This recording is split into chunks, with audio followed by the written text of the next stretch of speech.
عباد الله هل يعقل أن أبا تمر عليه أسابيع بل شهور لا يسأل عن أبنائه؟ يا ولدي هل صليت؟ يا ولدي هل قرأت القرآن وتعلمته؟ ما سأله يوما من الأيام يا بني، يا بني من تصاحب؟ يا بني ماذا تقرأ؟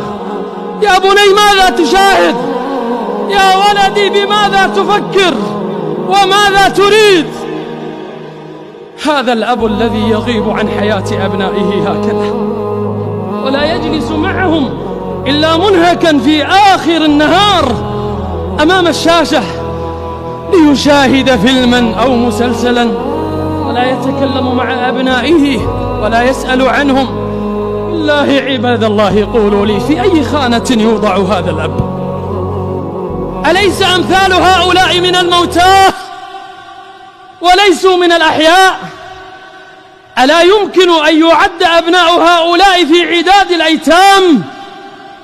فإن بعض الآباء حي ولكنه ميت، أبناؤهم أيتام في حياة أبيهم، كما قال الشاعر: ليس اليتيم من انتهى أبواه منه، ليس اليتيم من انتهى أبواه من هم الحياة وخلفاه ذليلا، إن اليتيم الذي تلقى له أما تخلت أو أبا مشغولا.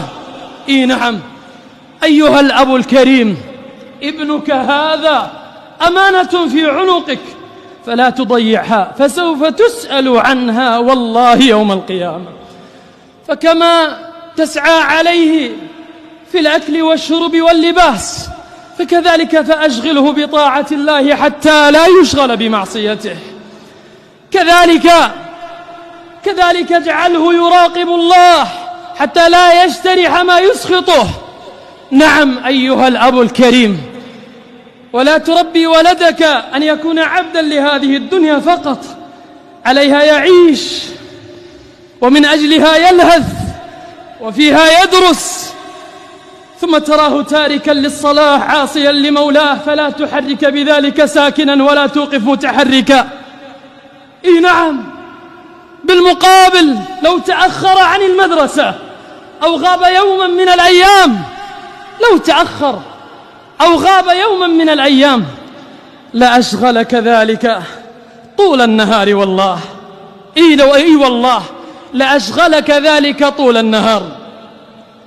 فاتقوا الله أيها الآباء في أبنائكم، ربوهم على حب الله وعلى خوفه ورجاء ما عنده، ربوهم على منهج الله، ربوهم على عبادة وطاعة الله، ربوهم أن يعيشوا هذه الحياة بمنظار الآخرة، فيتزودوا من ممرهم لمقرهم. علموهم ألا يدعوا غير الله، وألا يرجوا إلا الله، وألا يستعينوا إلا بالله. علموهم التوحيد، علموهم أصول دينهم، علموهم معنى لا إله إلا الله، فكثير من الأبناء لا يعلم معنى لا إله إلا الله. علموهم شروط لا إله إلا الله، علموهم أركان لا إله إلا الله، علموهم مقتضى لا إله إلا الله، علموهم من نبيهم وما رسالته، علموهم ما دعوته وما هي غزواته، علموهم من هم أصحابه ومن زوجاته، علموهم من هم آل بيته الأطهار، علموهم كيف يتوضؤون وكيف يصلون. حفظوهم القرآن والحديث فإنكم مسؤولون. درسوهم الفقه والتفسير، فهذا النبي صلى الله عليه وسلم يقول لغلام صغير ويعلمه: يا غلام إني أعلمك كلمات، احفظ الله يحفظك، احفظ الله تجده تجاهك، إذا سألت فاسأل الله، وإذا استعنت فاستعن بالله، واعلم أن الأمة لو اجتمعت على أن ينفعوك بشيء لا ينفعوك إلا بشيء قد كتبه الله لك، ولو اجتمعوا على أن يضروك بشيء لم يضروك إلا بشيء قد كتبه الله عليك.